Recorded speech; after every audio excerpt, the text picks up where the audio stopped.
and welcome to Heal Your Shadow Relationships. I am your host, Neola Sparkus, and today I am so pleased to have with me Adam Gilad. He is a prolific author, speaker, screenwriter, film producer, mentor, coach. He lives to spark his readers, clients, and audiences into creating a robust, daring, and fearless life of love, adventure, and nurturance.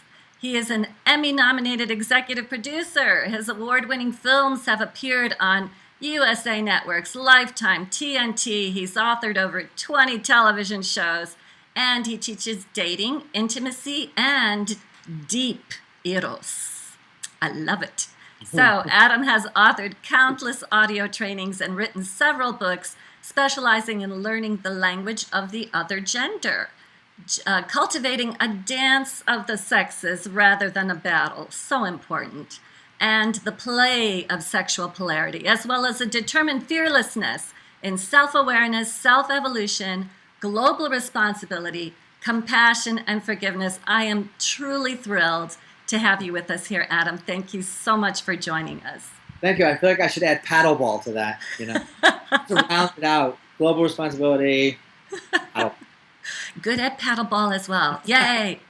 So what can you tell us about shadow relationships? I would love to hear your point of view and your perspective on this. Well, there's a lot to say. Actually just listening to you, I had a thought. This is called the Heal Your Shadow. Relationships, yeah. Heal Your Shadow relationship. And there's a great concept Brene Brown talks about, which she says, and it really got me when she said this. She said that we don't really banish shame. We don't get rid of shame. We just develop a resilience with it. We learn how to play with it like an aspect of something that we'll always have. And I think the same is true of shadow. And I think healing is a process. It's not surgery. So anyone listening to the summit who is hoping that they'll get that magic pill where you go, oh, I'm healed now, and now I'm ready for a relationship, and I'm pure and good and ready. No.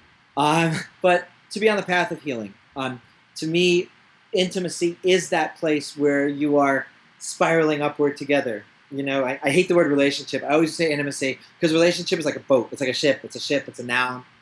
It's dead. You're constantly relating. You're constantly growing. You're constantly healing. And you're constantly encountering your shadow. I am always amazed how my various shadows arise in unexpected ways. My kids like to point out how my New York shadow comes out every time I fly to New York, because I'm in California. I'm a relationship coach, talk about non-conflict. I get to New York, I get to the curb, and I get in a fight with somebody. And they're like, you never fight with anybody in California. So I have a New York shadow that really likes, to get into arguments. It hasn't happened the last couple of years. But it's really funny. Like there's a... Well, that brings up an important point about how much does your environment and where you place yourself bring out different aspects of yourself? Well, ideally it shouldn't, but in reality, of course, it does. And one of the there's so much to say here. One of the cores of the core of dealing with your shadow and resilience with your shadow is just a continual self-awareness. To be aware, open and curious about how screwed up you actually are. There's a great poem by an old poet laureate from England. His name escapes me. It'll come to me. But it's called "This Be the Verse." I don't know if you know the poem. I don't know it. And it's very famous. It starts like this: they fucked you up, your mom and dad. They didn't mean to, but they did. They don't mean to, but they do. They give you all the neuroses they had and add a few extra just for you. Man hands-on, misery to man. It deepens like a coastal shelf. Get out as quickly as you can and don't have any kids yourself. What's his name? Philip. Truly cynical point of view. Very funny poet. Very good poet. It'll come to me. Philip Larkin. That's like one of the most famous poems in England. And very, very cynical, but he didn't believe in kids. He didn't like kids. I love kids. But the point is, yes, your parents hand on what they don't mean to, and then give you a few extra ones just for you, as he says, which is really funny. And then, the process of growing is just being aware of, wow, how did I get this far in my life being so screwed up? how did I get this far without knowing this about myself? So one of the things I teach, I do like, obviously, Jungian study and Jungian shadow studies. If you look at basic personality types, different personality types will trigger your shadow. You were saying about having what do you call it, the environment. Well, your intimacy is an environment too. So, for example, there's many ways of breaking up character. You do enneagrams. There's a lot of ways of doing this. Sort of defining what's your core, personality type. And there's one Jungian-based breakdown. It's kind of star creator, supporter, leader, and kind of like engineer, fixer, right? And what happens is if you both end up in the same quadrant, as my first marriage was, there's inevitably going to be more conflict because you're both vying for the same kind of attention. So we were both star creators, and her father was a very famous star creator, and no matter what kind of support I would give, and we've talked about this in the past 14 years, she always felt overshadowed because we were in the same star creator quadrant, and I'm a bigger personality. So it was just I didn't know this then, but it was a constant source of I couldn't figure out what was wrong because I thought I was helping and getting her published and introducing her to people, and she was saying if I don't do it myself, it doesn't count. Oh, right. Ouch. We were young and immature, so it's okay. Yeah. But for example, like I call her my Beyonce, my fiance, really falls into the supporter category. She's a healer, and she doesn't need the limelight. She's not as outgoing as I am, and she's a lover. She pours love over everyone she meets. She's a specialist in autism and things like that. And I always say to women, by the way, if there's single women here, men fall in love with women's expressions of love. When we see you loving, it's like, oh, I can get in on that, because we don't generate that kind of beautiful, flowing feminine love because we're busy up here, right? So she's more of a supporter category, and I'm more of a star creator category, and it works beautifully. And I adore what she brings into my life, and she loves how I pull her into other things that she wouldn't normally do. So it's important to understand your context in terms of personality type. Oh, that sounds absolutely great. So what you're saying is we should all pat ourselves on the back for having come this far. I feel that way all the time. If you think that the United States was covered by a mile thick of ice only 10,000 years ago, it's not that long ago. 3,000 years ago was David's kingdom and Solomon's kingdom in Jerusalem. That's 3,000 years. That's history. It's not very long. So the fact that we've got iPhones and can be sitting here talking about how to develop resilience with our shadow in such a short period is astonishing. On Skype and sharing it with thousands of people, and it's a total miracle. And I'll say something else on the self-forgiveness parade, because I think you have to start here. There's a wonderful Buddhist concept called near enemies, and it's a way of being, again, what I like to help people do is to get rid of that dichotomy of good and evil that we have in the West, right? And that exists elsewhere, but we got it real bad here. From Gnosticism through Christianity, body-mind split, blech, terrible way to live, and to understand that life is much more nuanced for most of us, okay?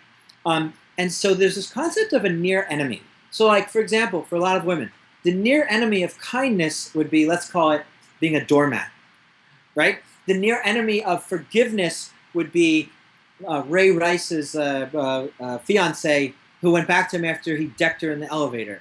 Abused women, right? So they think they're being kind, but there's a near enemy. It's very close to forgiveness. Kind of looks like forgiveness. We might believe it's forgiveness, but it's actually a kind of self-abnegation, and it's very damaging. So this idea of shadow, it's not light and dark. It's shadow, right? I just wrote a story about the first girl, well, not the first girl I fell in love with, but one of the many girls I fell in love with in elementary school. And I left a gift on her door for her birthday, and then knocked on the door and ran out into the woods. And I wrote about how, the thing I wanted her to open it and to look up, it was dusk, and to look out, and I would be somewhere in the shadows, and it's a gradation. I'm not in darkness, but I wanted her to see me and that I was there. I was too shy to be right there with her, but I was there, So it's our shadow is a gradation. It's not white and black, good and bad. even our best qualities have shadow qualities. Um, You I bring could, up such a good point. That is just such a great point. And the thing is that it shows up sometimes, it shows up other times, not at all. We can be in our full essential self sometimes, and then something happens, like you go to New York or whatever, something triggers you, and then you go, oh my goodness, there it is again. But what would you say to somebody who really doesn't know where to look, doesn't have any awareness, they're not conscious right. of what is the difference between what is the shadow side of them and what is the true, the being themselves that we talk about? I have this crazy idea that people can learn stuff. Um, so when I got single, and I always say I got single, I never say I got divorced. I got single 14 years ago. I wanted to figure out, like, how do you live love? Like, how do you do this right? Clearly, there are people doing this right. My parents did it right. They were married 52 years. It's doable. So that's how I ended up here. I threw myself into a study of masculine, feminine polarity, psychology, evolutionary biology, evolutionary psychology, communication techniques, sexual polarity, tantra, everything I could find about the subject, and really learned. Went to therapy and also got coaches. Now, coaches are very effective. I have my own coaching company, and we help people with their sexuality. We help people with making themselves over, really, and also, like you do, just bringing out their spiritual core in your coaching, so that they just become more self-aware. Number one, self-forgiveness. I'm imperfect. It's okay. Nobody's watching. Whatever your mother said. I've had clients who are in their 50s, men, 54, 55, who have come to my singles events, and highly successful doctors still playing what their mother said to them about them being inadequate as a child. Really tragic to me. So the first thing you have to do is say, all right, I had screwed up people in my life. My parents weren't perfect, or they were horrible. I had bad influences. I had an abusive boyfriend. My older brother beat me up. Whatever it was, grew up in poverty. Here's where I am right now. I'm going to forgive everybody, and I'm going to figure out how to be my best self. Now, once you do that, then you become curious. Then it becomes a game. Like, I wonder, how healthy can I be? How happy can I be? Oh, there's that shadow that just came up. I just felt bad when someone said something. You have to develop that awareness so that you could say, I felt bad because they said it. They didn't cause it. They said it, and I had a reaction. So, where does my reaction come from? And can I reconfigure that? That's where a good coach, that's where a good psychologist comes in, to sort of reset your neural pathways. I'll say two things. One of the really interesting sort of scientific breakthroughs of the last 15 years, well, now it's 20 years, has to do with really neural imaging, really understanding how the brain works. And neuroplasticity is this beautiful concept, which is you could literally create new pathways in your brain, so that you don't have the old habits. But you have to do the work. You have to do the daily practices, which I'm sure you teach in depth. When you do those daily practices, your neural pathways actually change. So I have a morning practice and I have an evening practice. So when I wake up, my day doesn't just immediately go off to Facebook reading, which is really fun. And at night, that I don't go to sleep, with anxieties. And the other thing I'll say, and I don't know if the government's listening, but I'm also a very, very vocal and experienced advocate of medicines, of natural earth medicines. Psilocybin mushrooms, ayahuasca in the Amazon. But there are psychedelic medicines that have been used for centuries and centuries and centuries. And what they're showing now, there's a podcast called Reset.me. She's a journalist who's devoted her life to this now. MRIs are showing that literally when you drink ayahuasca, which people can look it up, but it's a medicine that grows in the Amazon and literally changed my life significantly. I've done it a lot. Out of the country, government. I heard the little alert on Skype go off. Just kidding. But literally, they can show there are areas of your brain where trauma is stored, and it actually releases the trauma, and it does. That's the lore. I mean, that's what actually happens for people. But now they can show it actually physically happening in your brain. There's trauma, sort of new pathways and things. I'm not a brain scientist, but I watched the video, so that's close enough. But you need to release these traumas because we need to get rid of all this junk. So the first path, the first ring in the path of love is the ring of release. That's great. So you pretty much summarized it. First of all, forgive everybody. That's a form of release right there. It's like nobody intended harm intentionally. Well, they might. I mean, they might have, but they might have been totally misguided, and they're probably suffering inside of it themselves about it. Totally suffering inside themselves. Yeah, and then the second thing is to just do your releasing work, do your daily practice, do whatever you need to do in order to get that stuff out and get it cleared up. And somebody once said, I don't remember who said it, that sort of desire for revenge or bitterness or anger at someone for hurting you is like drinking poison every day and hoping they'll die. Yeah. Yeah, and you're the one drinking the poison. You're the one drinking the poison. So there really is something to that. And does that mean there's no justice? Maybe. But does it mean you can live a happy and healthy life and have a beautiful intimacy because you're open and you're curious and you're aware of your triggers? Yes. Yeah, absolutely. So I wonder if you want to take us through a little example of something that you do with clients, with a woman, with a man, just a little, example of what their block, their shadow might have been and how you help them to see it, how you help them walk through it, and where they got to after they went through that kind of work. Well, it's funny, I'm thinking all of them come down to somewhere inside you don't feel worthy of love because of something. Something your mother said, someone once said you had a fat ass, you don't think you're pretty enough, you don't think you're smart enough, you don't think you're rich enough, you have a belief system that you're evil if you grew up with that ridiculous philosophy, Catholicism, which I just, not having grown up in that, I remember being... You're born a sinner. You are born a sinner. I was a teenager, and I'm like, what? People believe that? Like, really? Like, what? And to me, the most horrible philosophy invented by humankind. Just it's abusive. But it all comes down to something in me doesn't feel worthy. So let's start with me. Okay.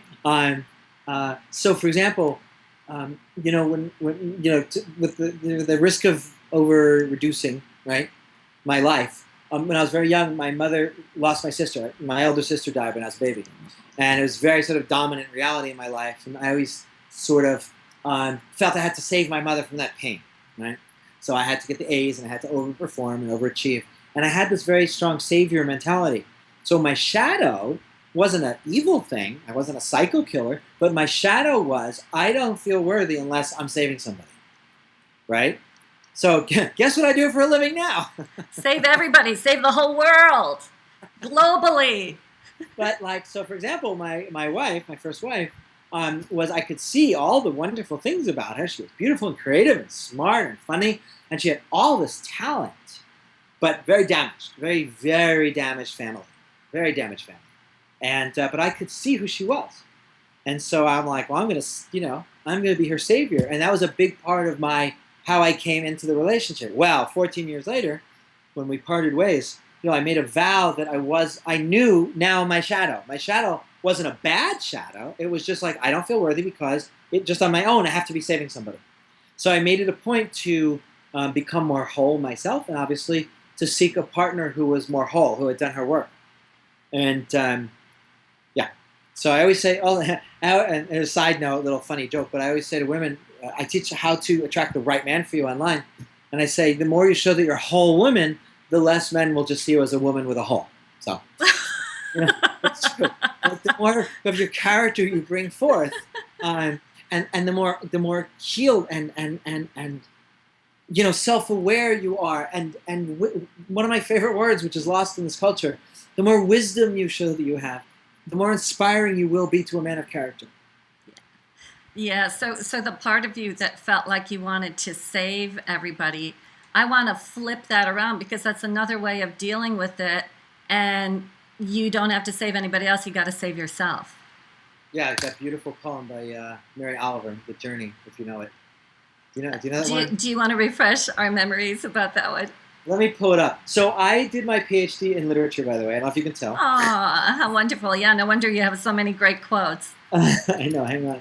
Oliver. And actually, I did it not just to study, pretty language, but because I had spent a year in India and then 2.5 years in Jerusalem in spiritual studies in my young 20s, trying to figure out, well, what is the meaning of this life?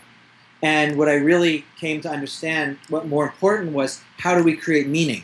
So my studies were very much about how we create meaning out of the raw data of the world. So that's why I'm such a huge advocate, as you are, of self-awareness, because otherwise your brain will create meanings that mean nothing. And that can harm you, and that can hurt you, and not bring you the life that's fulfilling for you. And their habits. Okay, I'm going to read a poem. Okay, it's great. Time, everybody. Tuck yourselves in and get a warm glass of milk. And this poem is called The Journey, and it's by Mary Oliver, who is a national treasure, by the way.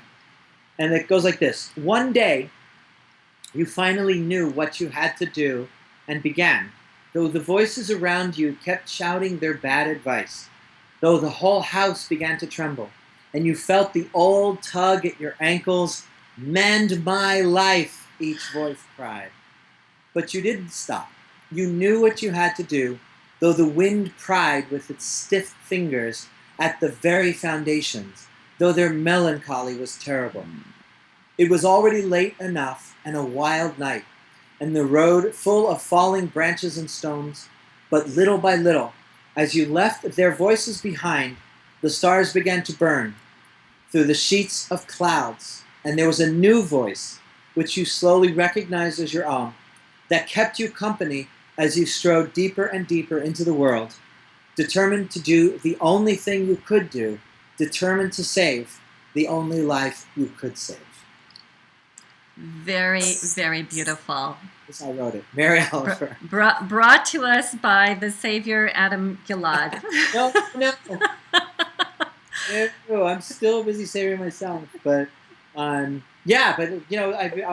that poem meant a lot to me because so much of my early life was about feeling good about myself by saving other people and not doing my own internal work. Right. So I was actually talking to you earlier about this blog that you put up, and this poem is really encouraging us, each of us, to just go forth, no matter what the obstacles, no matter the winter of the night, whatever it is, and be ourselves. And in your blog, you had written down that how can we love someone else if we have not gotten to ourselves, if we are not fully ourselves. So that's basically what we're talking about here.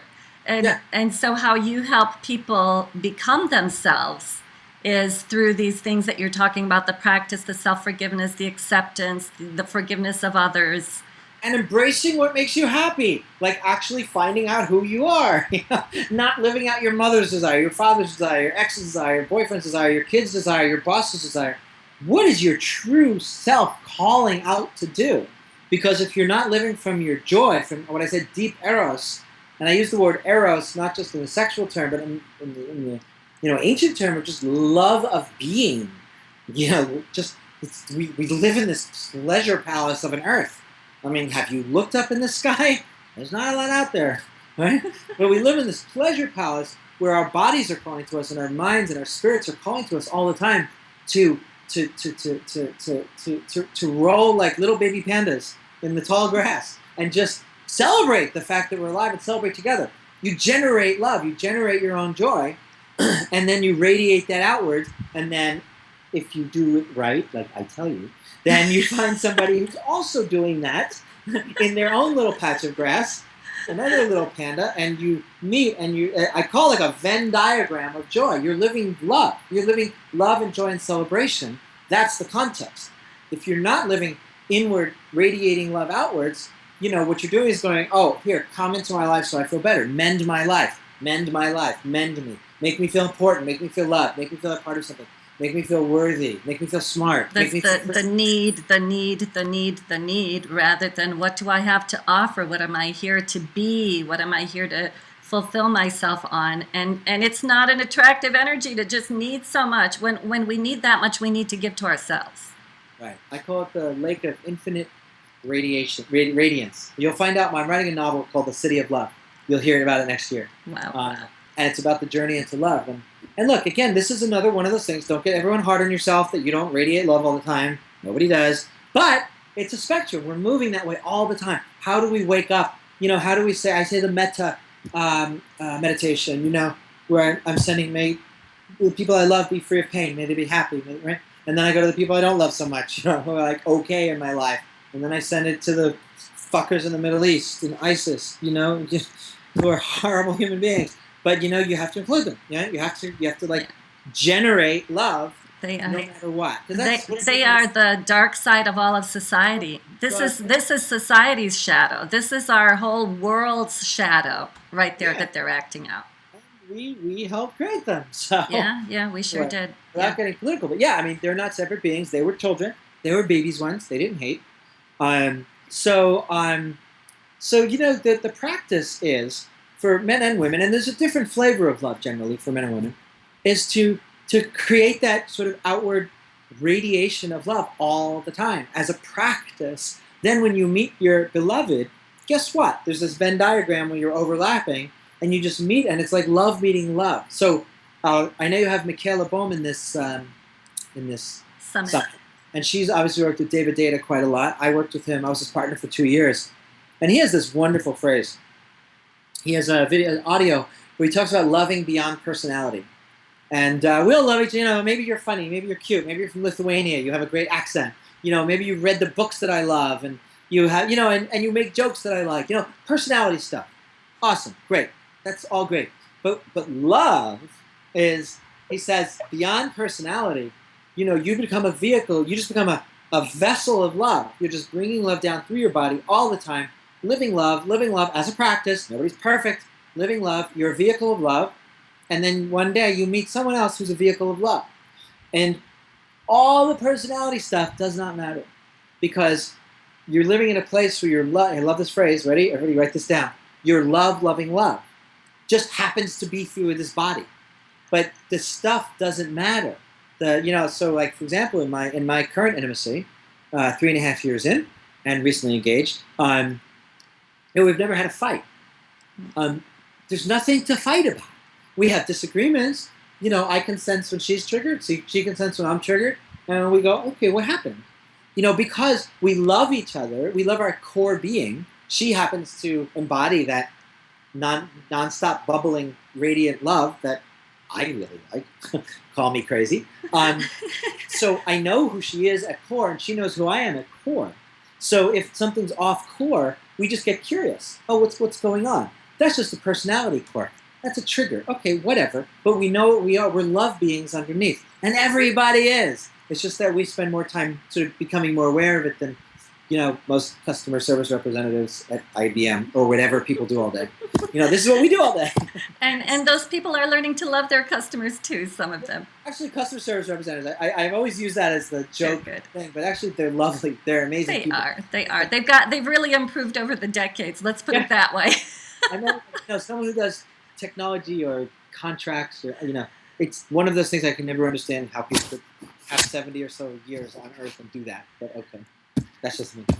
So Adam, our half hour is coming to a close, and I know you've only gotten like the teeniest percentage of everything you wanted to say out to us. You have something coming up. Do you want to tell us about that? Do you want to tell us about what you're giving away? Give us some beautiful parting words about what you're doing. Yes. So a few things. One, I'll give chapter 1 to The Right Man Online, which is my book for women. And I think it's the best piece in the world on how to attract the right man for you online. A man of character. Most women go online and they write about characteristics like most people do, like outer characteristics instead of inner character. You can call up a man's heroic self if you call directly to it in the language that he'll actually hear. So that's in that book. It's amazing. It works. People get married. People find their man. And they reconfigure their own approach to dating. That's for women, The Right Man Online. And then for men, I think what I'd like to give them is I have a program, and it's more akin to what you're doing here, called Unleashed.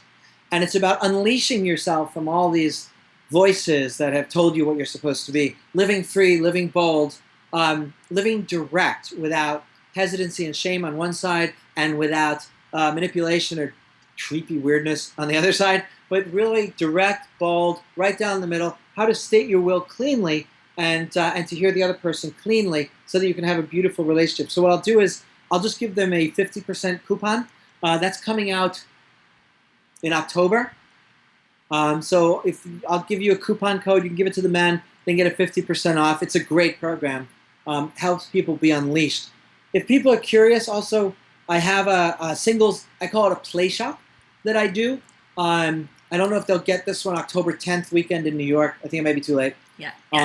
But really fun, deep, but fun, because you get me. I like to go deep, but I like to have a lot of fun.